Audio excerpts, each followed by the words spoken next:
I thought it'd be a reasonable idea to try and show some of the Thames to Severn Canal, the canal that once linked the two mighty rivers. So as a starting point I've come here, and where you see the flag, that's where the canal entered the Severn. Unfortunately this is as near as we're going to get because it's now on private land, but I do have photographs. And there you have it, Mr. John White, lock keeper, sat on the gate, photograph taken around 1900 showing the lock leading out into the Severn. The route is Famelode, Stonehouse through the Stroud, up the Charford Valley to Sapperton, through the escarpment to Coates, round past Cricklade, Inglesham, right by Lechlade. This is about 100 yards away from the river, and now you can see the canal heading inland to start its journey to the Thames. Buildings on the left were built to service the canal, and a lot of the buildings in this little area here did the same. That tells the story.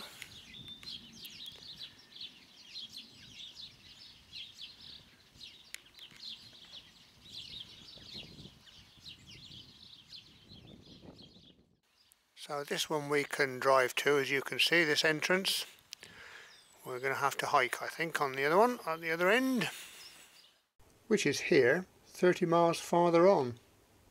Well, this is the trailhead that we've chosen then for our walk into the Thames side of the Thames and Severn Canal. Park here, wander in.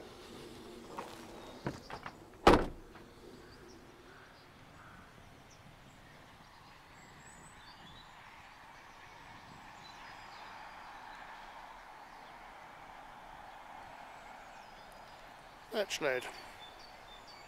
And there you can just about make out in the March mist the objective. So what you see behind me is either the start or the end of the Thames Severn Canal, depending on which way you go. I prefer to call this the end because it was started at the Severn. The plank marks the entrance to the old canal, and the buildings were administrative. So that's the bookends, that's the Thames entrance, and we've seen the Severn entrance. Now let's go and see what we can find in the in-between bits. We'll do a bit of cherry picking. Initially the canal wasn't the Thames and Severn, it was actually the Stroud water, which brought the canal from the Severn to here, which is the centre of Stroud, and the merchants here needed access to cheap coal, so they built themselves a canal. It wasn't until much later that it continued on up there towards the Thames, which is why you have a tale of two canals. And this is the original wharf. This is where they discharge their cargoes just below Stroud before the Thames and Severn connection into those warehouses, old canal side warehouses. And now you see the canal bends to the right as it starts its Thames and Severn connection through those lock gates. Absolutely huge gates, must be at least 20 feet. And it leads us on then to Thames and Severn, on our way to London. But the first thing they did was to build themselves a new port just outside the lock gates, and there you see it in all its glory. And that's looking back, which puts the place in its perspective with regards to centre of Stroud, I guess. That's the main road junction. The last remaining warehouse, built in 1828, with a brick monstrosity overlooking it. This is quite fascinating because the modern road up there has actually been built on the canal bed, so the council have built a canal bypass, and there it is.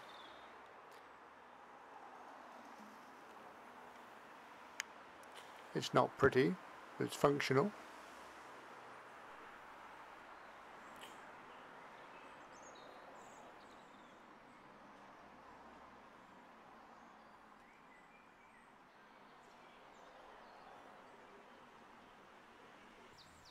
And then at this point, the new gives way to the old once again.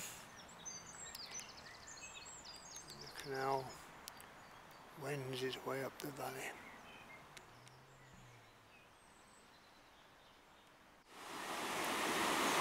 an old mill pond with its sluice.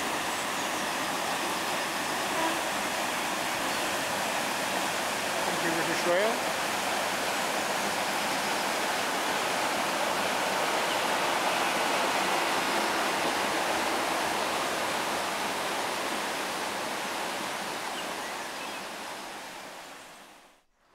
And a mile or so out of Stroud is the first lock on the Thames and Severn Canal, currently under restoration. This canal hunting's hard work. This is important in our story. This is the Gloucester to Sharpness Canal. It was built about 40 years after the Thames and Severn, and it cuts right through it. Down there, just where you can see the crane. The old canal came up from Road on the Severn through these meadows until it got to here, which had become known as Saul Junction. They then spent a year arguing about who's going to pay for the additional lock required. The Gloucester Sharpness Company arguing that the Thames and Severn should pay because they were going to benefit from joining up with their ship canal. But unfortunately the Thames and Severn held all the cards because they had a working canal. The Gloucester to Sharpness were trying to build theirs, so in the end they had to give in and they built the lock.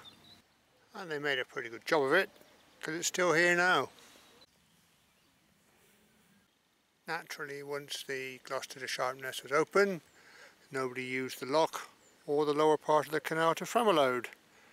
This is all that's left of it today. A reed-infested hollow. Boaters just came down here and then turned left or right and went along the ship canal, which was still a safer option than going on the Framalode route, which could be slightly risky. Anything that you can cut out of the River Severn is going to be worth doing. And the lock, which had caused all the grief, just became an ornament.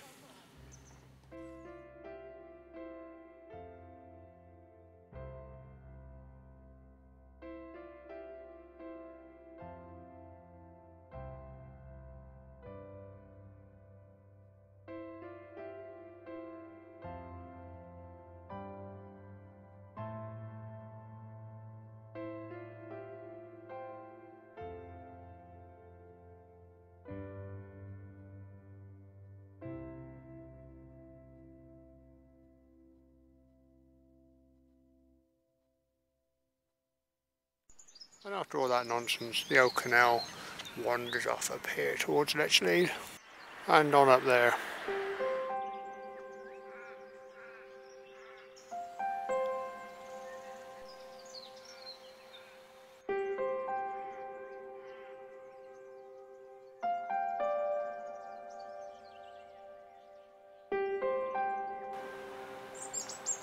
It then wends its way through the fields and the meadows, with an occasional one of these for the use of farmers and others, and it keeps wending its way ever more towards the A38 just up there, and then quickly runs out of steam. Well, water anyway. Somebody building a home. Yeah, looks better already. Kitchen over there, I think. Bedroom there. Sitting room over here. Where are you going to put your telly?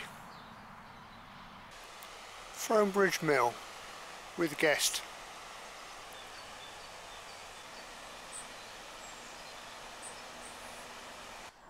They had some farce connected with the mills around here.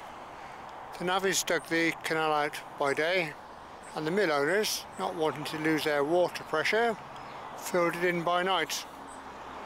Went on for a while till they sorted it out between them. A38.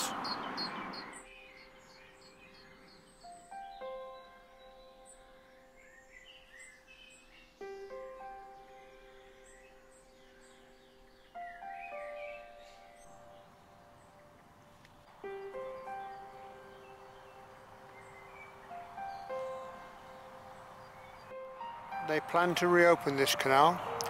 I think you'll agree with me that they might have something of an issue here. The M5.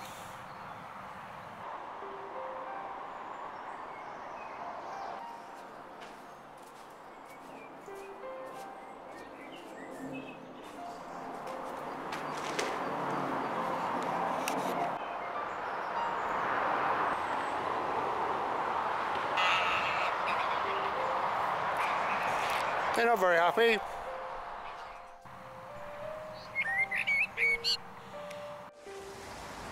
We're above the M5 now, 5 down that way, and this section from here all the way into Stroud is where they've concentrated the restoration efforts. We'll pop and have a look, see if we can get some pretty pictures.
Before we head for the hills, there is one more place down here that we should look at.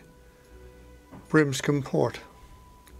This was once a huge basin, could hold over 100 ships or trowels, barges.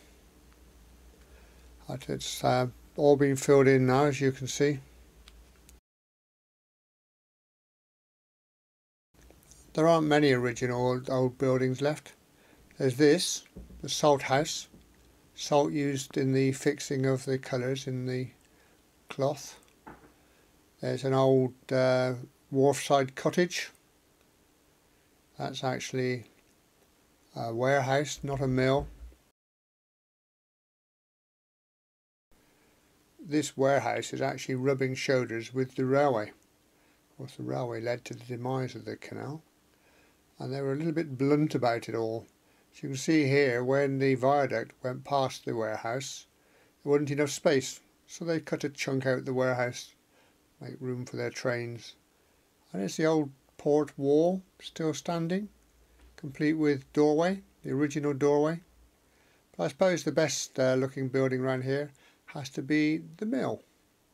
The company actually bought this mill to stop the mill owner whinging about the loss of his water.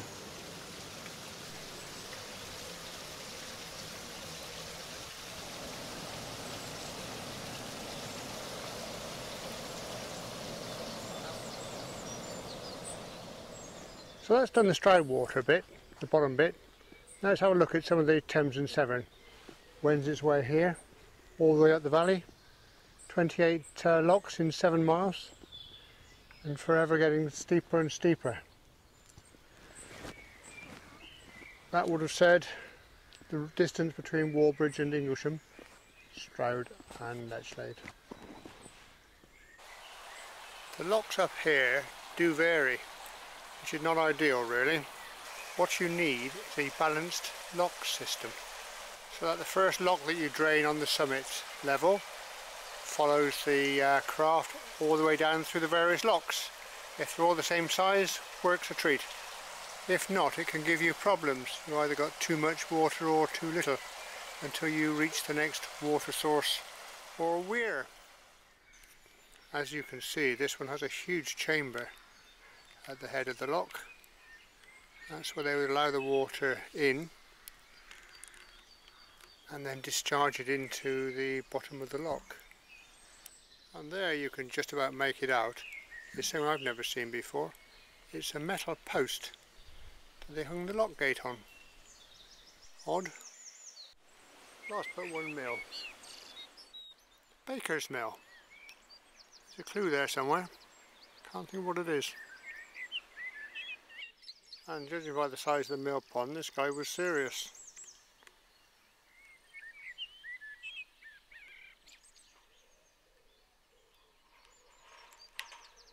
I suspect that might have been an electricity generating system. Failed. Here you get a good sense of the canal winding its way up the valley. It's quite open in this little patch. It'll soon close in again.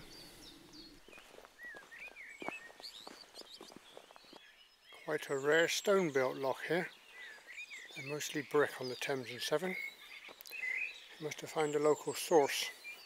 The locks were all built by different people. So it's possible this guy had some stone left over from something else and thought he'd use it to make a bit more money. And it does highlight why they didn't have a balanced lock system. Part of the old fixings there for the main post, which they would have hung the lock gates on. Whilst next to the tree on that side, the post is still in place.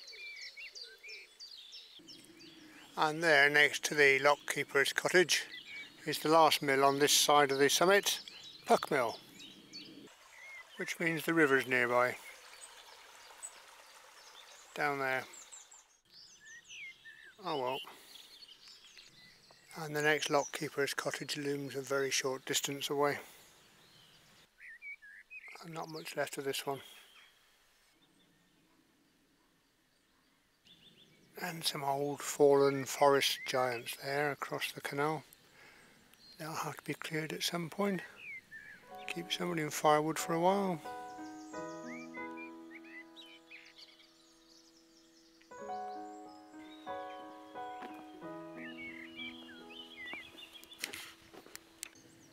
and the River Frome never very far away from the canal.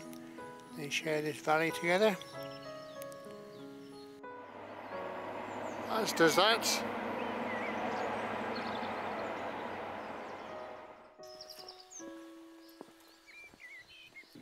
Whitehall Bridge, another one of these kind of in the middle of nowhere bridges.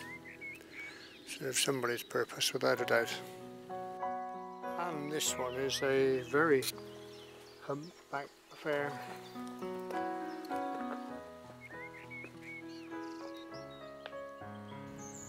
Looking back towards Stroud and then looking on up the valley. Even the coping stones look more rugged on this side.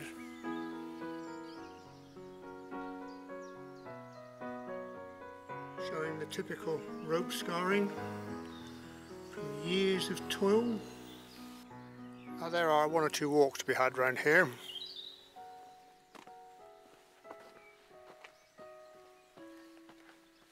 Typical Thames and Severn type Cotswold stone wall on the side of the towpath.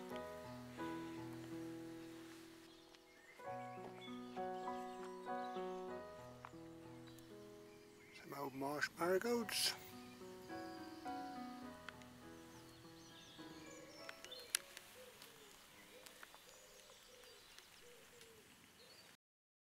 Frome again, and there you can see a stone built structure.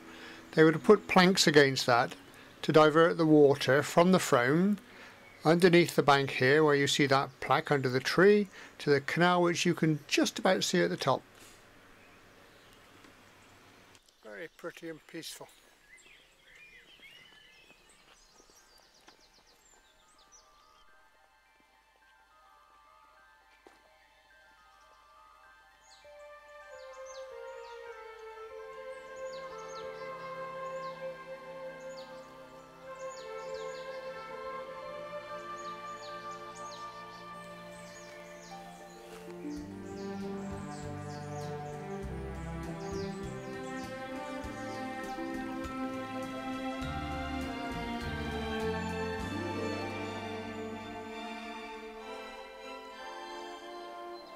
Just another lock.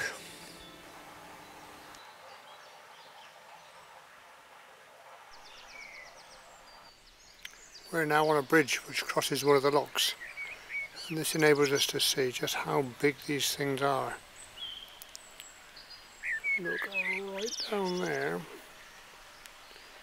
to get to the bottom of it. Here you can see the water draining into a sluice, and this would have been used to fill the lock, and that would have all been quite a way underwater. And there would have been a paddle, as they call it, a primitive valve that they would have released to let the water flow from there into the lock under there. You can just hear it entering now.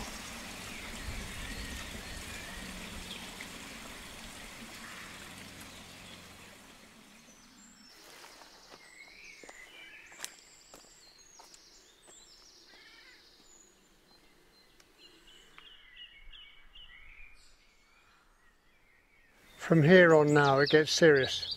There's 7 of these huge structures to the summit. Here's Mother Nature doing her best to claim it all back.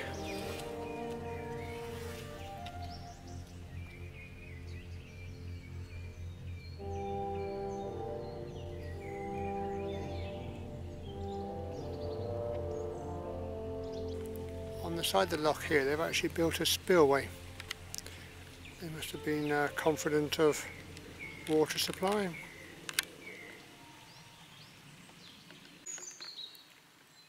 And a rare look from lock level into one of the exhaust sluices on the bank.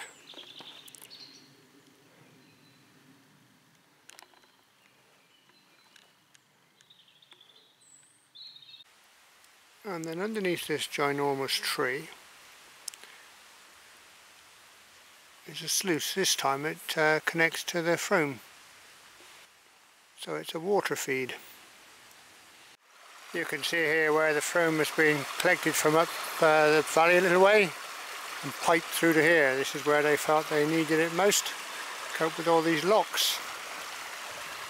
And don't forget, this engineering goes back to the late 1700s.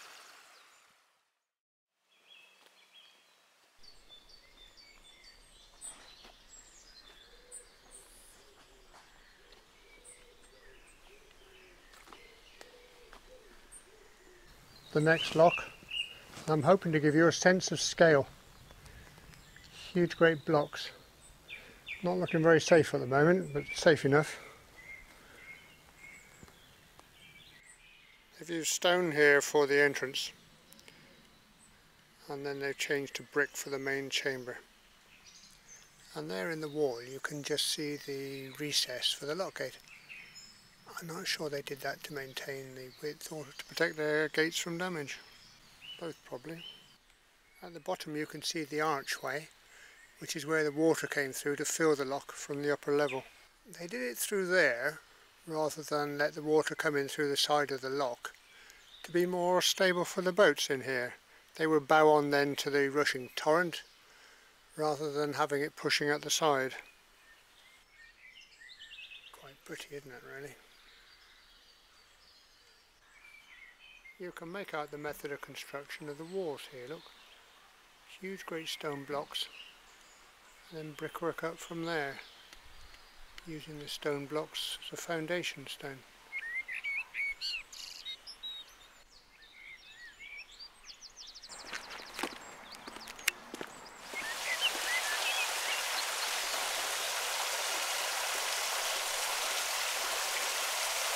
When you see the water running like that, you're tempted to think they must have had enough water up here, but this is April, so this is still draining out the hills from the winter, and to fill a lock of this size take a long time even with that amount of water.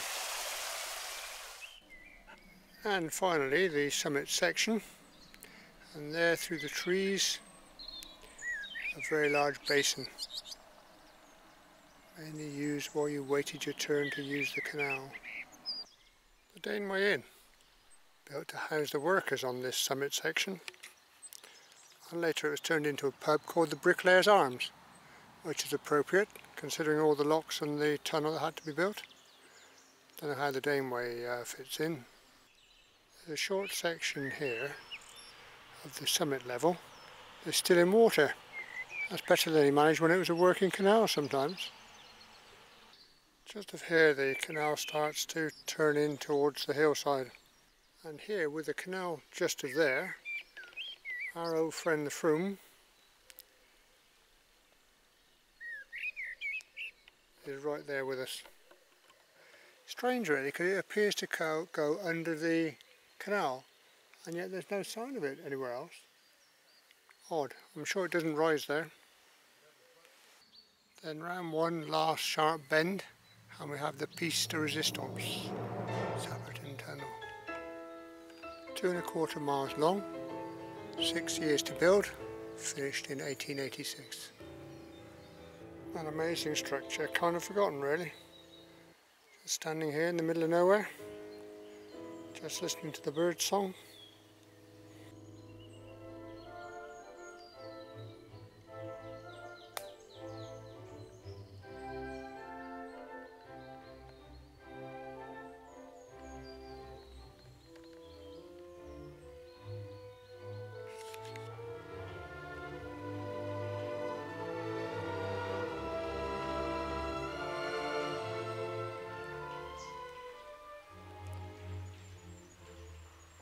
This thing's leaking like a sieve. And in need of a bit of pointing up here and there. When I'm standing here, it's actually freezing cold. You can feel the cold air coming out. And there's an echo. Well, that's about it for this side then. I can't think we can do any much more on this side. So now we're going to have to skip across to the other portal and see what's over there.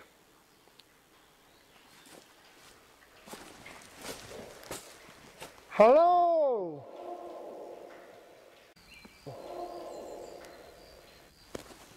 Well, would you believe it? No, I didn't think you would. This is the Coats End then, after 2¼ miles of gruelling tunnelling. When the boats went through it, they laid a plank on top of the boat, and then 2 men, one either side, would walk the boat by walking along the walls of the tunnel. Amazing. Built in the classical style, whereas the one we've just seen at Sapperton was Gothic. But then you knew that. And so let's see what else we can find.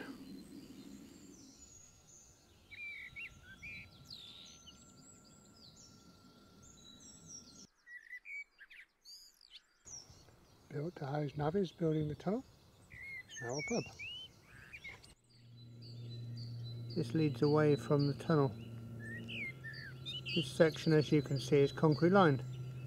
We think it was probably done by the Gloucester County Council in an effort to plug some of the leaks.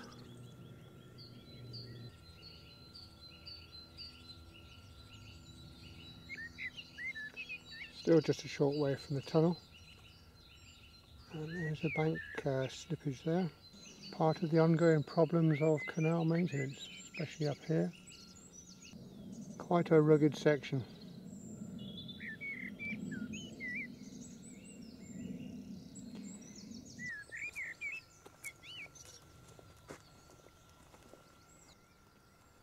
So this then is the summit level, the top section.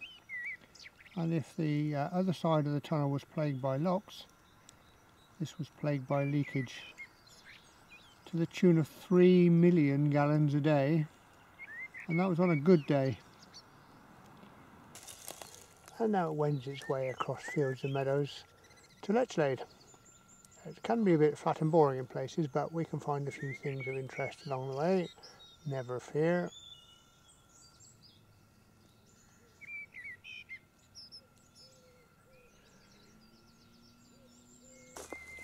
You can see it's quite a deep cutting here. They wanted to avoid locks if they possibly could. An old stone mile post, counting the miles between Inglesham and Warbridge. And about 3/4 of a mile from the tunnel, we have our first lock. This section isn't to raise the boats up or down, it's actually called a stop lock. And it was built here on the summit level, so that when there was a leak, not if, when there was a leak, they simply closed the gates or put boards down in there and shut off the leaking section, so you didn't drain the water out the whole of the summit level. And the big plus was it came with one of these, a lockkeeper's cottage. And the story goes that the lockkeeper's wife insisted that he build her a kitchen. See that monstrosity there? Simple but functional. I'll let you judge. The main living area with entrance to the kitchen.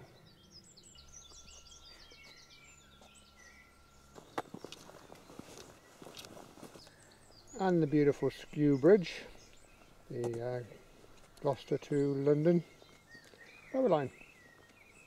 Absolutely fabulous.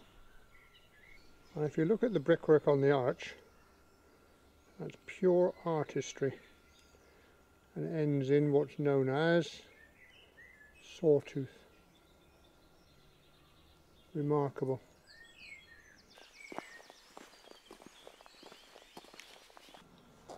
We're now about 1.5 miles, 2 miles from the tunnel, still in a cutting, and the canal now takes a sharp right hand turn, and that's why on the wall over here some very serious rope wear marks. That's a joint.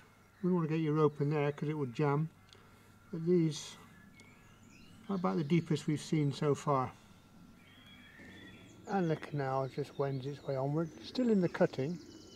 Perhaps they thought that would prevent some of the leaks. Didn't work though. And just a little bit farther on,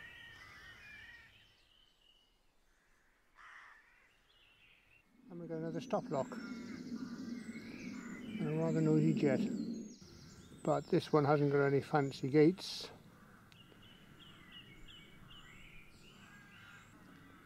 It's got a brick sill and a slot for the plank. And then just up here we find this magnificent structure, which actually allows you to drain the water out of this section of the canal through the embankment and out into the fields, so that you can do essential maintenance, which I had to do quite frequently. Some old metalwork still in place, and some master mason even going to the trouble of putting a chamfer on the lintel. Totally unnecessary out here in the middle of nowhere. Just pride in his work, we guess. And this is where the culvert would have exited, on the opposite side of the embankment. Now bricked in for safety. And a rare treat here, we can walk down the canal bed. Can you imagine serenely floating down here? All the while accompanied by a Cotswold stone wall, built by the company to stop your horse from bolting off to the grass.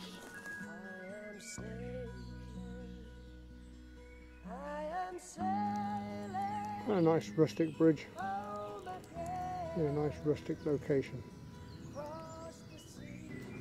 This illustrates the problem perfectly. The substrate here is full of small stones and rocks, which is very free draining. Good for farming, but not too good for canal building. Minding his own business. Probably wishes we would. I'm actually standing in the River Thames here, which I don't actually need my Wellingtons, it's dry. Source of the Thames being just over there. But that's not what's important to us. What we're looking at, the buildings up here. And they were actually the pumping station. After 2 years of running the canal, it was obvious they were going to need extra water, especially in the summer months. So they bought themselves a Bolton and Watt beam engine and started pumping water into the canal, which goes just along there. That's the actual line of the canal there.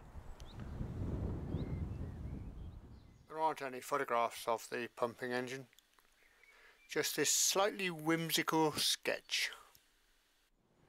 A little bit farther along, and now you can see the buildings much modified. They of course look nothing like that in the canal days. The line of the canal goes between those blossom bushes. Couldn't resist that, and someone's going to be upset when they have to re-dig out the canal for the restoration. I think they may have to get another route. This is a rarity. It's a three-way bridge. There's a railway across the top, the road as you can see there, and the arch just to the right, now unfortunately very covered, was for the canal. 3 in 1.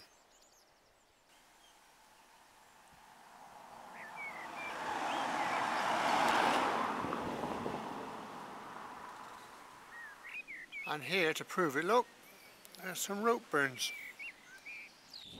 And deep in the undergrowth, bridge, canal. And a matter of a few yards from that bridge is this one. This is called an accommodation bridge, obviously accommodates some farmer. And this one is significant because it's called Halfway Bridge. It's halfway between Inglesham and Warbridge, by all accounts. Then if you look carefully at it, you can see they've incorporated a stop lock. Well, somewhere to slip boards anyway. The reason they had so many stop locks is that the top section is 9.5 miles long, summit level. And so if you start a leak in that and lose 9.5 miles of water, that's quite a significant amount to make up again. And the canal disappears that way, on our way to Ledgelade, until it reaches here, which is Siddington. And the significance of Siddington, apart from lawnmowers, is that here's where the branch line for Cirencester went off, up there. And as if that wasn't exciting enough, now we're back into locks again.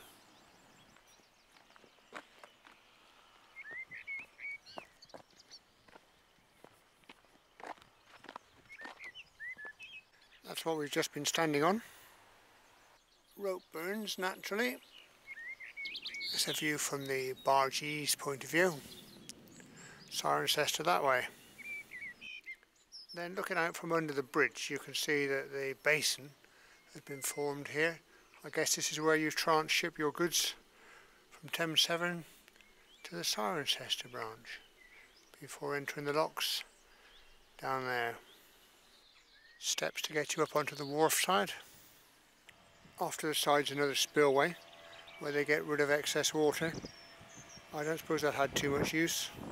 There's a culvert there, just bottom left, and then off down into the locks. This is actually a flight of locks down here, about 4. You can see the curvature in the brickwork here. Look where the lock gates swung.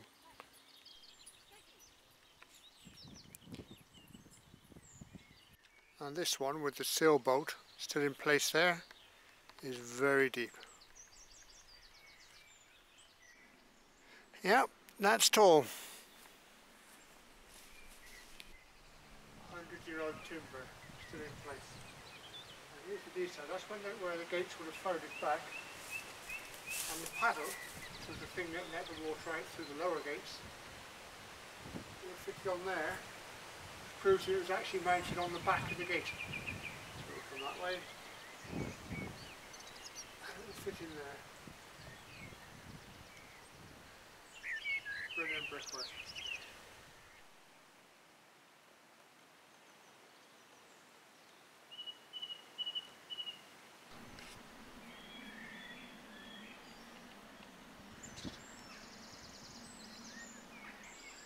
Beautiful tool marks on that block. And some more, carved out well over 100 years ago. Top of the lock gate, and you can see the fittings there where the metal struts would have gone to retain the upper part of the gate. There's quite a wide basin between the locks, as you can see. I suppose that's so that the barges transshipping for Cirencester didn't block the channel. Unfortunately, they built houses on the rest of the locks.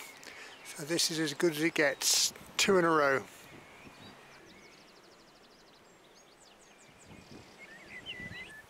Once you got through the locks, you then set off through the fields and the meadows.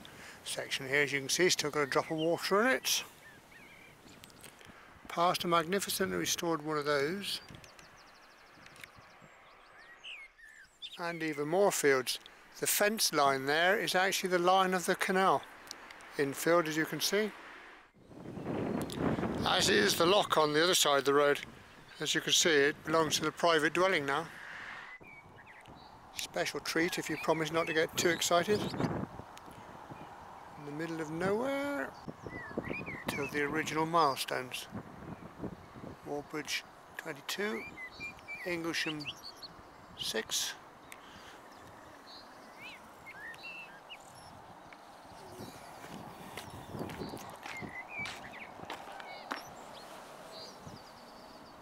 Same on there.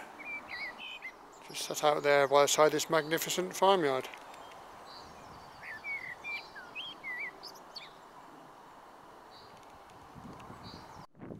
Now, I think this characterises the canal up here in the Cotswolds. There's another accommodation bridge, but all traces of the canal have completely disappeared.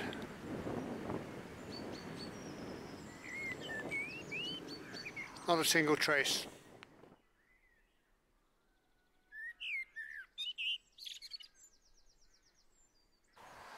The farmer now gets to his field simply by driving across what was once the canal. There's no need for the bridge. Well, this is Kempsford, and it's really our last chance of contacting the canal, because from here on it goes mainly on private land, but unfortunately it's gone. All that we have now are 1 or 2 little signed reminders, and the rest has all been built on. Familiar story. And that's probably one of the few remaining original buildings. And there you have a garden, perhaps the line of the old boundary wall. Just outside Kempsford now, on the Inglesham side, you can just see the church in the top left, and the trees on the right denote the line of the canal. And standing on what would have been the bridge, still looking to Kempsford, and that's about all there is to see. And looking the other way towards Inglesham, That's about all there is of the line of the canal. We're about 3 miles from Inglesham here, so not far really. So here we are, journey's end, and it's quite fitting that we come back here, Lechlade. The canal was quite successful for 100 years or so, and they found that the wharf that they had back at Inglesham, up there, we saw at the start, couldn't cope. So they came down here to Lechlade and they built quite a few of the buildings that you can see. They also built this house dock, ship repair, still being used today. And so that really concludes the story, Thames and Severn. If you enjoyed it, join me on the next one.